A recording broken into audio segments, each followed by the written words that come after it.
जय हिंद दोस्तों, Sandeep tricky math special YouTube channel में आप सभी का स्वागत है। बिहार पुलिस कांस्टेबल नई भर्ती 2023 सामान्य ज्ञान का प्रैक्टिस सेट नंबर 52 है। इससे पहले प्रैक्टिस सेट नंबर 1 से लेकर 51 तक हो चुका है। अगर वे सारी वीडियो अभी तक नहीं देखे होंगे तो उसके लिए प्लेलिस्ट बना रखे हैं, वहाँ से जाकर आप सारी वीडियो देख सकते हैं। तो वीडियो स्टार्ट करते हैं और चलते हैं प्रश्न की तरफ। पहला प्रश्न है आपके सामने कि भारत का सबसे बड़ा मरुस्थल कौन है। बताइए इस प्रश्न का राइट आंसर क्या है। 4 ऑप्शन है आपके सामने, गोभी, सहारा, थार और आटाकामा। बताइए भारत का इनमें से सबसे बड़ा मरुस्थल कौन सा है। तो जो भी स्टूडेंट ऑप्शन नंबर सी के साथ जा रहे हैं, थार मरुस्थल जो कि राजस्थान में स्थित है, बिल्कुल सही जवाब है।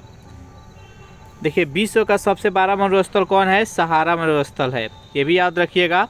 अब भारत का थार मरुस्थल। चलिए सेकेंड प्रश्न देखते हैं। सेकेंड प्रश्न है आपके सामने कि श्वेत कोयला किसे कहा जाता है। यूरेनियम को, जल विद्युत को, हीरा को और बर्फ को। बताइए इनमें से सही आंसर कौन सा है। श्वेत कोयला किसे कहा जाता है, जल्दी से कमेंट कीजिए। तो जो भी स्टूडेंट ऑप्शन नंबर बी के साथ जा रहे हैं, जल विद्युत, बिल्कुल सही जवाब है। श्वेत कोयला के नाम से जल विद्युत को जाना जाता है।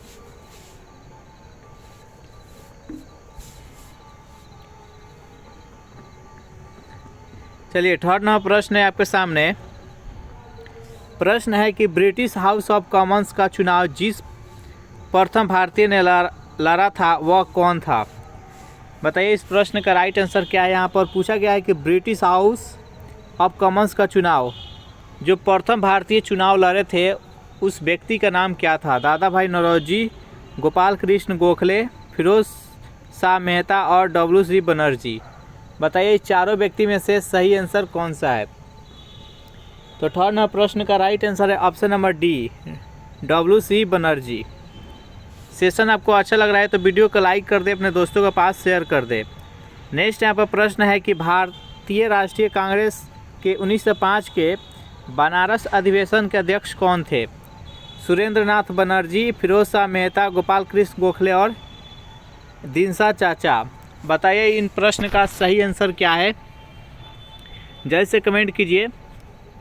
तो 4 नंबर प्रश्न का जो भी कैंडिडेट ऑप्शन नंबर सी बता रहे हैं, गोपाल कृष्ण गोखले, बिल्कुल सही जवाब है। थोड़ा सा इसके बारे में जान लेते हैं। महात्मा गांधी के राजनीतिक गुरु गोपाल कृष्ण गोखले हैं, ये भी याद रखिएगा। और ये गोपाल कृष्ण गोखले बनारस अधिवेशन के अध्यक्ष थे और बंगाल विभाजन 1905 में हुआ था, ये भी याद रखिएगा। चलिए नेक्स्ट क्वेश्चन देखते हैं। प्रश्न है यहाँ पर कि मोहनजोदड़ो से प्राप्त पशुपति शिव और आद्य मुहर में किन किन जानवरों का अंकन हुआ है। व्याघ्र और हाथी का, गेंडा और भैंसा का, हिरन और इनमें से सभी। बताइए इस प्रश्न का राइट आंसर क्या है, जल्दी से कमेंट कीजिए।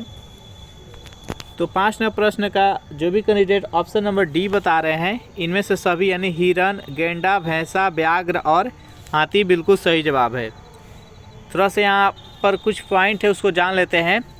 हड़प्पा सभ्यता की खोज 1921 ईस्वी में दयाराम साहनी के द्वारा किया गया था। मोहनजोदड़ो की खोज 1922 में राखल दास बनर्जी के द्वारा किया गया था। और मोहनजोदड़ो को मृतकों का टीला कहा जाता है, ये भी याद रखिएगा। चलिए नेक्स्ट क्वेश्चन देखते हैं। 6 नंबर प्रश्न है कि गैर सदस्य के रूप में संसद के किसी भी सदन की कार्रवाई में कौन भाग ले सकता है। उपराष्ट्रपति, मुख्य न्यायमूर्ति, महान्यायवादी और इनमें से कोई नहीं। बताइए इस प्रश्न का सही आंसर क्या है। यहाँ पर प्रश्न कह रहा है कि गैर सदस्य यानी वो ना लोकसभा का सदस्य है और ना ही राज्यसभा का सदस्य है, वो संसद के किसी भी सदन के सदस्य नहीं है और वो कार्रवाई में भाग ले सकता है। तो वो कौन ले सकता है आपको बताना है। तो 6 नंबर प्रश्न का राइट आंसर है ऑप्शन नंबर सी, महान्यायवादी। चलिए नेक्स्ट यहाँ पर प्रश्न देखते हैं। यहाँ पर थोड़ा सा महान्यायवादी के बारे में जान लेते हैं। भारत के महान्यायवादी अटॉर्नी जनरल ऑफ इंडिया की नियुक्ति राष्ट्रपति के द्वारा किया जाता है। नेक्स्ट प्रश्न यहाँ पर कि विधि के प्रश्न पर भारतीय सर्वोच्च न्यायालय से परामर्श लेने का अधिकार किसको है। प्रधानमंत्री को, राष्ट्रपति को, किसी भी उच्च न्यायालय को और उपयुक्त सभी को। बताइए इस प्रश्न का राइट आंसर क्या है। इस प्रश्न का राइट आंसर है ऑप्शन नंबर बी, राष्ट्रपति को। नेक्स्ट यहाँ पर प्रश्न देखते हैं 8 नंबर। प्रश्न है यहाँ पर कि किसी संवैधानिक संशोधन बिल द्वारा भारत में मतदान की आयु 21 साल से घटाकर 18 साल कर दी गई थी। वह कौन सा संशोधन था? 48वां, 57वां, 61वां और 63वां। बताइए इस प्रश्न का राइट आंसर क्या है? तो 8-9 प्रश्न का राइट आंसर हो जाएगा ऑप्शन नंबर सी, 61वां संशोधन। सेशन आपको अच्छा लग रहा है तो वीडियो को लाइक कर दे, अपने दोस्तों के पास शेयर कर दे, और इस चैनल से अगर पहली बार जुड़े होंगे तो चैनल को प्लीज़ सब्सक्राइब कर लीजिएगा। इससे जुड़े कुछ पॉइंट जान लेते हैं। देखिए, भारत में 61वां संशोधन अधिनियम 1988 द्वारा मतदान की आयु 21 वर्ष से 18 वर्ष कर दी गई थी। यह बिल लोकसभा द्वारा 15 दिसंबर 1988 को पारित किया गया था और यह विधेयक 20 दिसंबर 1988 को राज्यसभा द्वारा पारित किया गया था और 28 मार्च 1989 को तत्कालीन राष्ट्रपति आर वेंकट रमन ने इस बिल को मंजूरी दी थी और यह बिल 28 मार्च 1989 को लागू हुआ। चलिए नेक्स्ट क्वेश्चन देखते हैं। प्रश्न यहाँ पर कि निम्न में से किस राज्य में सोयाबीन की खेती सर्वाधिक होती है? उत्तर प्रदेश में, बिहार में, मध्य प्रदेश में और महाराष्ट्र में। बताइए 9 प्रश्न का राइट आंसर क्या है? सर्वाधिक सोयाबीन की खेती किस राज्य में होता है? तो 9 प्रश्न का राइट आंसर हो जाएगा option number C, Madhya Pradesh में। चलिए नेक्स्ट क्वेश्चन देखते हैं, कुछ जान लेते हैं। सबसे अधिक सोयाबीन का उत्पादन मध्य प्रदेश राज्य में होता है और सोयाबीन में सबसे अधिक प्रोटीन पाया जाता है, ये भी याद रखिएगा। नेक्स्ट क्वेश्चन है यहाँ पर कि सर्वाधिक रुधिर दाता जिसे यूनिवर्सल ब्लड डोनर रक्त समूह कहा जाता है, किस ग्रुप को कहा जाता है? ए, बी, ए बी और ओ। तो यूनिवर्सल ब्लड डोनर यानी सर्वाधिक के सर्वदाता ग्रुप कहते हैं ओ को। इसका राइट आंसर है ऑप्शन नंबर डी। कुछ इसके बारे में जान लेते हैं। देखिए, सर्वग्राही ए बी ग्रुप है जो किसी से भी ब्लड ले सकता है और सर्वदाता है ओ ग्रुप है। रक्त समूह की खोज कार्ल से लैंडस्टर ने किया था और रक्त परिसंचरण तंत्र की खोज विलियम हार्वे के द्वारा किया गया था। 11वां प्रश्न है आपके सामने कि अनुवांशिक लक्षण जनक में संतान किसके द्वारा जाते हैं? युग्मक के द्वारा, पुंकेसर के द्वारा, जीन के द्वारा, सेंट्रोसोम के द्वारा। बताइए इस प्रश्न का राइट आंसर क्या है? यहाँ पर अनुवांशिक जो लक्षण होता है वो जनक में संतान किसके द्वारा जाते हैं? तो 11वां प्रश्न का राइट आंसर है ऑप्शन नंबर सी, जीन के द्वारा। चलिए नेक्स्ट क्वेश्चन देखते हैं। प्रश्न है कि एलिसा परीक्षण किसके लिए निर्देशित है? यानी एलिसा परीक्षण जो होता है, टेस्ट होता है, वो किस रोग के लिए होता है? एड्स, टाइफाइड, पोलियो और कैंसर। बताइए 12वां प्रश्न का राइट आंसर क्या है? तो जो भी कैंडिडेट ऑप्शन नंबर ए के साथ जा रहे हैं, एड्स बिल्कुल सही जवाब है। अगर इस प्रैक्टिस सेट का आपको पीडीएफ चाहिए, उसके लिए टेलीग्राम ग्रुप बना रखे हैं जिसका लिंक इसी वीडियो के नीचे डिस्क्रिप्शन में मिल जाएगा, वहाँ से ज्वाइन करके इसका पीडीएफ डाउनलोड कर सकते हैं। चलिए नेक्स्ट यहाँ पर 13वां प्रश्न है कि यदि किसी द्रव पर दाब पड़ता है तो उसका क्वथनांक में क्या परिवर्तन होगा, आपको बताना है। घटता है, बढ़ता है, परिवर्तित नहीं होता है, पहले घटता है फिर बढ़ता है। तो 13वां प्रश्न का राइट आंसर हो जाएगा ऑप्शन नंबर बी, बढ़ता है। चलिए नेक्स्ट क्वेश्चन देखते हैं। मोनोजाइट अयस्क है, किसका अयस्क है आपको बताना है? जर्मेनियम का, टाइटेनियम का, लोहा का और थोरियम का। तो 14वां प्रश्न का राइट आंसर है ऑप्शन नंबर डी, थोरियम का ये मोनोजाइट अयस्क है। नेक्स्ट यहाँ पर प्रश्न देखते हैं 15 नंबर कि किसी गुण धर्म के कारण पानी से भरे बर्तन में डुबाई गई छड़ी मुड़ी हुई प्रतीत होती है। यानी जब किसी बर्तन में पानी रहता है और उसमें कोई छड़ी डुबाया गया रहता है तो वह टेढ़ी प्रतीत होती है, यानी वो मुड़ा हुआ प्रतीत उसमें होता है। तो किस परिघटना के कारण ऐसा होता है आपको बताना है? परिवर्तन के कारण, न्यूटन की गति के नियम के कारण, अपवर्तन के कारण, उत्प्लावन के कारण। तो इसका राइट आंसर है ऑप्शन नंबर सी, अपवर्तन के कारण ऐसा प्रतीत होता है। नेक्स्ट यहाँ पर क्वेश्चन है कि द्रव की बूंदें निम्नलिखित में से किसके कारण गोल हो जाती है? बताइए इस प्रश्न का राइट आंसर क्या है? बेहद इंपॉर्टेंट प्रश्न है। तो 16वां प्रश्न का राइट आंसर है ऑप्शन नंबर डी, पृष्ठ तनाव के कारण जब द्रव का बूंद हम ऊपर से गिराते हैं तो गोल होकर गिरती है, ये पृष्ठ तनाव के कारण ही ऐसा प्रतीत होता है। नेक्स्ट यहाँ पर 17वां प्रश्न है कि एक बैरल में कितने लीटर होते हैं? 159, 169, 149, 109। बताइए 17वां प्रश्न का राइट आंसर क्या है? तो एक बैरल में टोटल 159 लीटर होता है, तो इसका राइट आंसर है ऑप्शन नंबर ए। नेक्स्ट यहाँ पर 18वां प्रश्न है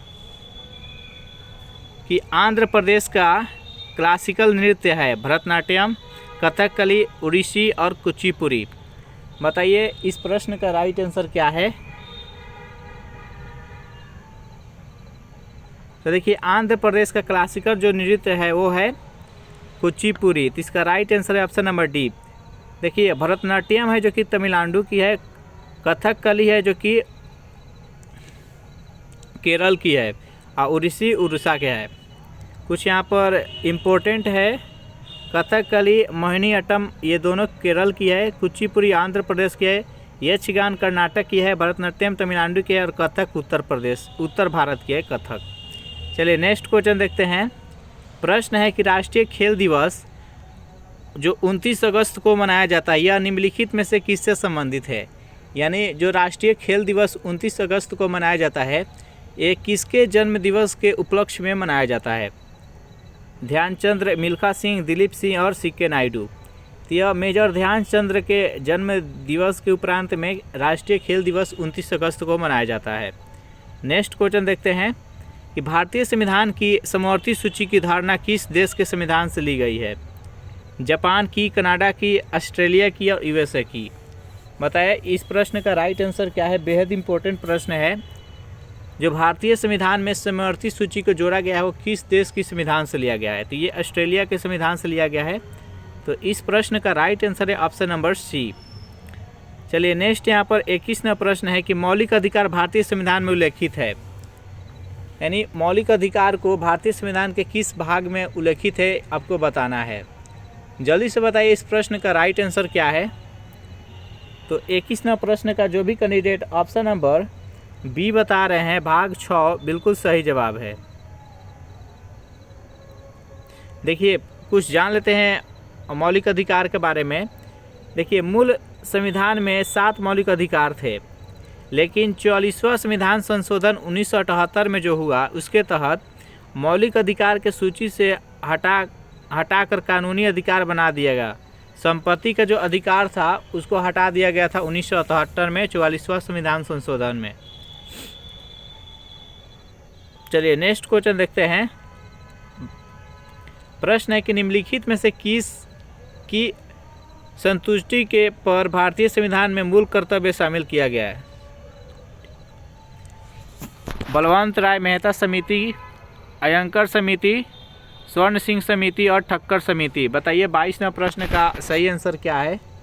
22वां प्रश्न का राइट आंसर है ऑप्शन नंबर सी, स्वर्ण सिंह समिति। कुछ इसके बारे में जान लेते हैं। यहाँ पर वर्तमान समय में 11 मौलिक कर्तव्य है और इसे रूस देश के संविधान से लिया गया है। मौलिक कर्तव्य किस देश के संविधान से लिया गया है? तो रूस के संविधान से लिया गया है। मौलिक कर्तव्य को संविधान में 42वें संविधान संशोधन 1976 के तहत सरदार स्वर्ण सिंह समिति के सिफारिश पर जोड़ा गया और मौलिक कर्तव्य के बारे में भाग 4 के ए में अनुच्छेद 51 के ए में बताया गया है। चलिए नेक्स्ट क्वेश्चन देखते हैं। 23वां प्रश्न है कि गैर सदस्य के रूप में संसद के इसका तो आंसर हो जाएगा महान्यायवादी, यह क्वेश्चन हो चुका है। नेक्स्ट यहाँ पर 24वां प्रश्न है कि रात्रि का अंधापन किसकी कमी से होता है? विटामिन सी की, विटामिन ए की, विटामिन B12 की और विटामिन ई की।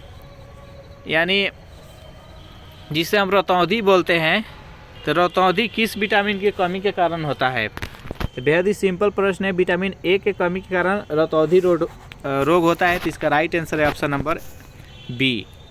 कुछ इसके बारे में जान लेते हैं। यहाँ पर विटामिन ए की का रासायनिक नाम है रेटिनॉल, विटामिन बी का रासायनिक नाम है थायमिन, विटामिन सी का रासायनिक नाम है एस्कॉर्बिक एसिड, विटामिन डी का रासायनिक नाम है कैल्सीफेरॉल, विटामिन ई का रासायनिक नाम है टोकोफेरॉल। ये भी याद रखिएगा। नेक्स्ट यहाँ पर है कि लूनी नदी मुख्यतः किस राज्य में बहती है? राजस्थान में, गुजरात में, पंजाब में और हरियाणा में। बताइए इस प्रश्न का राइट आंसर क्या है। तो 25वें प्रश्न का राइट आंसर है ऑप्शन नंबर ए, राजस्थान में। देखिए लूनी नदी एक ऐसी नदी है जो कि वह बहना तो शुरू करती है लेकिन वह कहीं पर उसका अंत नहीं है, यानी वह मरुस्थल में ही वो लीन हो जाती है, उसका सारा पानी मरुस्थल में ही रह जाता है, वह कहीं पर जाकर गिरता नहीं है। जैसे कि गंगा नदी बंगाल के खाड़ी में गिरता है, जैसे नर्मदा नदी, ताप्ती नदी जाकर अरब सागर में गिरता है, तो वैसा उसके साथ कुछ नहीं होता है, वो बस बहता है लेकिन वह मरुस्थल में ही विलीन हो जाता है, लूनी नदी जो कि राजस्थान में स्थित है। चलिए नेक्स्ट क्वेश्चन देखते हैं यहाँ पर 26 नंबर कि वर्षा ऋतु में वायुमंडल में सर्वाधिक आर्द्रता विद्यमान रहती है। मध्याह्न के समय, सायकाल के समय, रात्रि के समय और प्रातःकाल के समय। बताइए इस प्रश्न का राइट आंसर क्या है। जो वर्षा ऋतु में वायुमंडल में सर्वाधिक आर्द्रता किस समय विद्यमान रहता है। मध्याह्न के समय या शाम के समय में, रात्रि के समय या सुबह के समय में। तो 26वें प्रश्न का राइट आंसर है ऑप्शन नंबर ए, मध्याह्न का समय में सर्वाधिक आर्द्रता रहता है। चलिए 27वां प्रश्न है कि भारत में वित्त आयोग के सदस्यों की नियुक्ति किसके द्वारा की जाती है। राष्ट्रपति के द्वारा, भारत के मुख्य न्यायाधीश के द्वारा, प्रधानमंत्री के द्वारा, लोकसभा के द्वारा। 27वां प्रश्न का राइट आंसर है ऑप्शन नंबर ए, राष्ट्रपति के द्वारा। सेशन आपको अच्छा लग रहा है तो वीडियो को लाइक कर दे, अपने दोस्तों के पास शेयर कर दे, और इस चैनल से अगर पहली बार विजिट कर रहे हैं तो चैनल को प्लीज़ सब्सक्राइब कर लें। ओलंपिक के फाइनल तक पहुंचने वाली सर्वप्रथम भारतीय महिला खिलाड़ी का नाम बताइए। कमलजीत सिद्धू, मैरी डिसूजा, पीटी उषा और साइनी अब्राहम। बताइए 28वां प्रश्न का राइट आंसर क्या है। इस प्रश्न का राइट आंसर है option number C, PT Usha. 29वां प्रश्न है कि पांडिचेरी को भारतीय संघ में कब सम्मिलित किया गया। 1962 में, 1960 में, 1966 में, 1956 में। बताइए 29वां प्रश्न का राइट आंसर क्या है। तो 29वां प्रश्न का सही आंसर हो जाएगा ऑप्शन नंबर डी, 1956 ईस्वी में। नेक्स्ट यहाँ पर 30वां प्रश्न देखते हैं कि गांधी जी ने सर्वप्रथम भारत में सत्याग्रह का प्रयोग कहाँ किया था। खेरा में, नोआखली में, अहमदाबाद में और चंपारण में। तो गांधी जी के द्वारा सर्वप्रथम सत्याग्रह का प्रयोग बिहार के पश्चिमी चंपारण के चंपारण से सत्याग्रह स्टार्ट किया गया। तो इसका राइट आंसर है ऑप्शन नंबर डी, जो कि 1917 ईस्वी में। चलिए नेक्स्ट यहाँ पर 31वां प्रश्न है कि राजस्थान में माउंट आबी दिलवारा मंदिर विख्यात है, किसके लिए विख्यात है आपको बताना है। बौद्ध मूर्ति कला हेतु, जैन मंदिर कला हेतु, राजस्थानी कला हेतु और राजपूती शैली हेतु। बताइए 31वां प्रश्न का राइट आंसर क्या है। तो 31वां प्रश्न का जो भी कैंडिडेट ऑप्शन नंबर बी बता रहे हैं, जैन मंदिर कला हेतु, बिल्कुल सही जवाब है। चलिए नेक्स्ट यहाँ पर 32वां प्रश्न देख लेते हैं। प्रश्न है कि भारत का सबसे कम जनसंख्या घनत्व वाला राज्य कौन सा है। अरुणाचल प्रदेश, राजस्थान, मिजोरम और नागालैंड।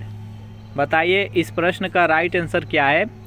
तो 32वां प्रश्न का राइट आंसर हो जाएगा option number A, Arunachal Pradesh, जिसमें 1 किलोमीटर में 16 से 17 व्यक्ति रहते हैं। नेक्स्ट क्वेश्चन देखते हैं। प्रश्न है कि निम्नलिखित में से किस मुगल शहजादी ने ऐतिहासिक वृत्तांत लिखा है। रोशन आरा, गुलबदन बेगम, लाडली बेगम और जहां आरा। बताइए इस प्रश्न का राइट आंसर क्या है। तो 33वां प्रश्न का राइट आंसर हो जाएगा ऑप्शन नंबर बी, गुलबदन बेगम। देखिए गुलबदन बेगम है जो कि हुमायूं की बहन थी, और ये अपने भाई यानी हुमायूंनामा लिखी थी। तो इसका राइट आंसर है option number B. Next question देखते हैं। प्रश्न है कि दही को बिलोकर मक्खन निकालने की विधि में भौतिकी के किस सिद्धांत का उपयोग होता है। विसरण की, अपोहन का, अपकेंद्रण की और निस्तारण की। बताइए 34वां प्रश्न का राइट आंसर क्या है। तो इस प्रश्न का राइट आंसर हो जाएगा ऑप्शन नंबर सी, अपकेंद्रण बल के। अपकेंद्रण बल के कारण जब हम दही को मथते हैं तो उससे मक्खन बाहर निकल जाता है। नेक्स्ट यहाँ पर क्वेश्चन है 35 नंबर की मानकों की अंतर्राष्ट्रीय पद्धति SI कब से लागू की गई? 1971 से, 1960 से, 1973 से, 1982 से। 35वें प्रश्न का राइट आंसर है ऑप्शन नंबर ए, 1971 ईस्वी से। इस प्रैक्टिस सेट का लास्ट क्वेश्चन देख लेते हैं कि निर्वात में प्रकाश की चाल कितनी होती है। तो निर्वात में प्रकाश की चाल 3 × 10 मीटर प्रति सेकेंड होता है। तो इस प्रैक्टिस सेट में हम टोटल 36 प्रश्न देखे। आपको कमेंट करके बताना है कि 36 में आप कितने का सही जवाब दे पाए हैं। सेशन आपको कैसा लगा ज़रूर कमेंट करके बताइएगा। वीडियो आपको अच्छा लगा हो तो वीडियो को लाइक कर दे, अपने दोस्तों के पास शेयर कर दे, और अगर इस चैनल से पहली बार जुड़े होंगे तो चैनल को प्लीज़ सब्सक्राइब कर ले। Thanks for watching this video. मिलते हैं नेक्स्ट वीडियो में।